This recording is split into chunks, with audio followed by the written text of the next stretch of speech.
तो फिर से आप सबका मैं स्वागत करता हूँ vision night global YouTube channel पे। और आज हम सबसे इम्पोर्टेंट टॉपिक पे बात करने जा रहे हैं जिसका नाम है what after 10th and 12th, जिसमें हम जानेंगे कि आप 12th के बाद में JEE, नीट, एम्स, इसके अलावा कितनी सारी एंट्रेंस एग्जाम दे सकते हैं और नेशनल लेवल के कॉलेज में आपके एडमिशन कर सकते हैं। तो आइए शुरू करते हैं। सबसे पहले हमारा टॉपिक है सोशल साइंस एंट्रेंस एग्जामिनेशन।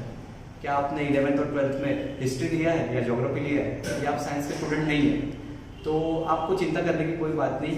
आप IIT ही जैसे बड़े लेवल के कॉलेजेस में आपके एडमिशन करा सकते हैं। इसके लिए आपको 4 चीजें हमेशा अपने ध्यान में रखनी पड़ेगी कि आपको सभी जितनी भी हमारी एंट्रेंस एग्जामिनेशन की साइट्स है उसके साथ में आपको अपडेट रहना पड़ेगा। और साथ ही साथ आपको ये भी ध्यान रखना पड़ेगा कि आपका जो हिस्ट्री का बेस हो या इंग्लिश का जो बेस है वो आपका क्लियर रहना चाहिए। तो आइए जानते हैं इसी के टर्म में कि कितने सारे एंट्रेंस एग्जामिनेशन आप दे सकते हैं। सोशल साइंस 12th में अगर आपका साइंस नहीं है तो भी आप दे सकते हैं, कॉमर्स नहीं है, कॉमर्स है तो भी दे सकते हैं, या साइंस है तो भी दे सकते हैं अगर आपका इंटरेस्ट सोशल साइंस में। तो आइए जानते हैं। तो सबसे पहले है सोशल साइंस एग्जामिनेशन को हम देखेंगे। तो सबसे पहले एग्जाम में आपको बताना चाहूंगा TISBAT। ये है Tata institute of social science bachelor aptitude test. तो इस टेस्ट में आप क्या करते कि जो Tata institute of social science है ये एक गुवाहाटी में और एक तुळजापुर में। यहाँ पे आपको 2 कोर्सेज मिलेंगे, एक bachelor of arts in social work और दूसरा आपको मिलेगा, देखिए आपको मैं बताता हूँ कि BA सोशल साइंसेस में मिलेगा आपको। BA आपको सोशल साइंस में मिलेगा और दूसरा आपको मिलेगा BSW। इसमें आपको सोशल वर्क के बारे में पढ़ाया जाएगा।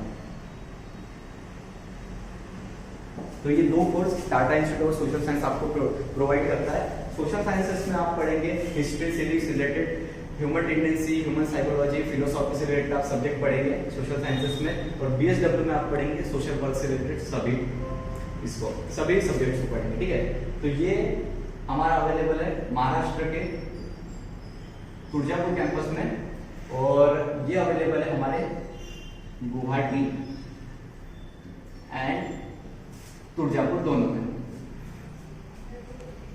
तो ये जो BA सोशल साइंसेस है ये गुवाहाटी 30 में अवेलेबल है और तुळजापुर में भी अवेलेबल है। और जो BSW है बैचलर ऑफ सोशल वर्क, ये स्पेशलाइजेशन कोर्स है। यहाँ पे 30 लोगों की एडमिशन होती है और ये अवेलेबल है सिर्फ तुळजापुर में, महाराष्ट्र में। तो आप अगर TISBAT देंगे तो आप BA और BSW इन दोनों में से किसी भी बैचलर एकेडमी प्रोग्राम में आप एडमिशन ले सकते हैं। तो ये हो गया TISBAT के बारे में। आइए दूसरा जानते हैं Jawaharlal Nehru university entrance examination के बारे में। यहाँ पे आपको स्पेशलाइजेशन कोर्स मिलेंगे लैंग्वेजेस में। तो हमारी दूसरी एंट्रेंस एग्जामिनेशन का नाम है Jawaharlal Nehru university entrance examination. ये JNU में है, यानी कि ये न्यू दिल्ली स्थित एक कॉलेज है जिसकी रैंकिंग हमारे इंडिया में 8 नंबर पे IITs के बारे में। और सोशल साइंस में सबसे टॉप का इंस्टीट्यूट है JNU।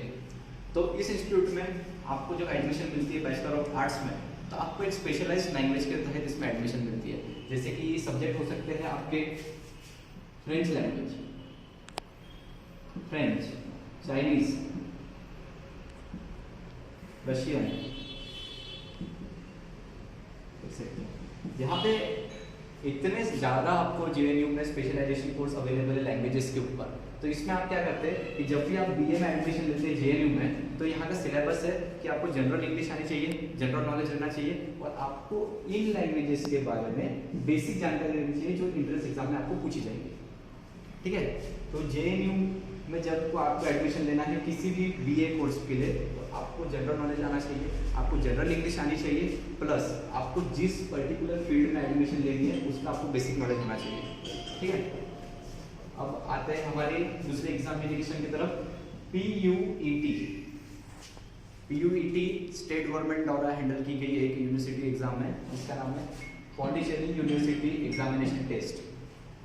इसमें आप क्या कर सकते हैं कि पौंडीचेरी इस यूनियन टेरिटरी के अंदर आप BA, BCom,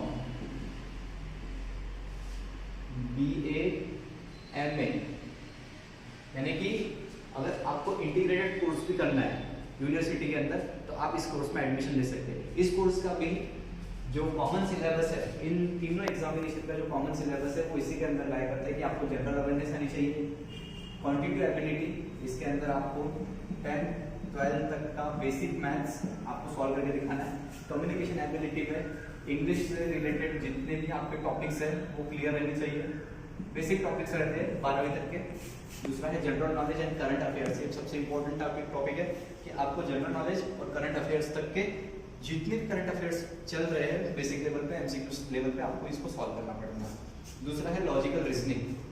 लॉजिकल रीजनिंग में आपको मैथ्स से रिलेटेड चीजें आएंगी।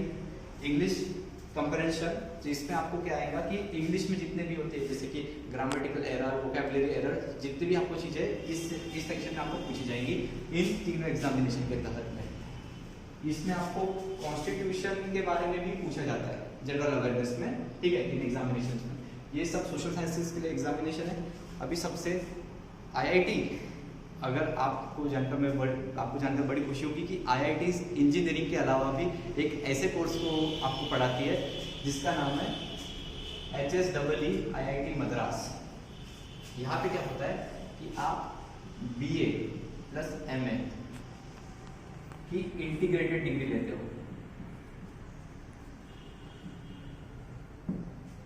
BA प्लस MA इंटीग्रेटेड, इसकी आप एग्जामिनेशन क्रैक कर सकते हो आईआईटी मद्रास में।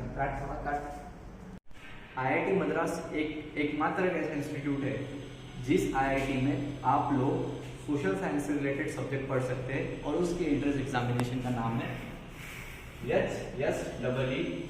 तो इस एग्जामिनेशन में आप क्या कर सकते हैं कि आईआईटी मद्रास जो एकमात्र इंस्टीट्यूट है वहां पे BA प्लस MA इसका इंटीग्रेटेड कोर्स,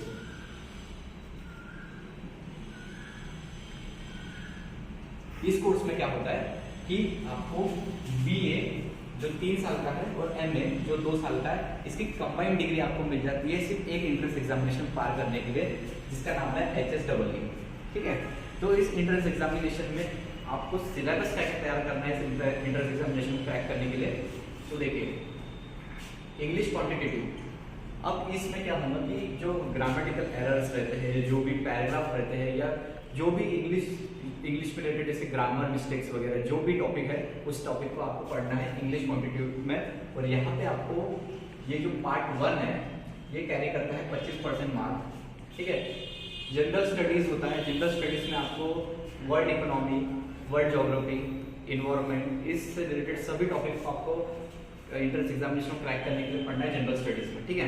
दूसरा है एनालिटिकल एंड क्वांटिटेटिव एबिलिटी, इसमें आपको पाई से रिलेटेड सम, लॉजिक और स्टैट्स, इससे रिलेटेड जितने भी मैथ्स के 12th तक के लेवल के जितने भी आपको सिलेबस पढ़ाया गया है 12th तक के, वहां पे आपको इस सेक्शन में आपको लिखना है एंट्रेंस एग्जामिनेशन में। अब जब ये एग्जामिनेशन आपकी हो जाती है HSEE में, ये पार्ट 1 कहलाता है, पार्ट 1। और पार्ट 2 लाई करता है ऐसे राइटिंग में। तो ऐसे राइटिंग यानी क्या, जैसे ही आप इस पेपर को खत्म कर देंगे तो उसके बाद में आपका सेकंड पेपर होगा जिसका नाम रहेगा पार्ट 2, और इस पेपर में आपको ऐसे लिखना है। जैसे कि अगर आपको करंट टॉपिक दे दिया जाए environment and humans in 21st century, तो जब अगर ऐसे आपको दिया जाएगा और इस प्रकार से आपको 3 टॉपिक दिए जाएंगे। जैसे पहला है environment and human in 21st century, दूसरा दिया जाएगा GST एंड इट्स अमेंडमेंट, तीसरा इकोनॉमिक पॉलिसी ऑफ इंडिया।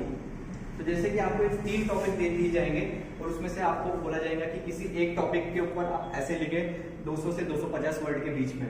दूसरा टॉपिक में से अगर आपको जो भी टॉपिक आपको सिंपल लगता है उस कोई भी एक टॉपिक पे आपको लिखना है ऐसे, और उसके ऊपर आपका पार्ट 2 लाया करेगा। पार्ट 2 भी आपको सेपरेट पास करना पड़ेगा और पार्ट 1 भी आपको सेपरेट पास करना पड़ेगा, तब जाके आपका एंट्रेंस एग्जामिनेशन का वो बनेगा, एक कट ऑफ बनेगा, और उस कट ऑफ के हिसाब से आपकी एडमिशन होगी HSC IIT मद्रास में, जो आपको 5 साल का BA प्लस MA की डिग्री डायरेक्ट देता है IIT से। तो आइए जानते हैं हम अपने दूसरे सबसे अच्छे टॉपिक के बारे में जिसमें आप सेंट्रल यूनिवर्सिटीज के बारे में जान सकते हैं।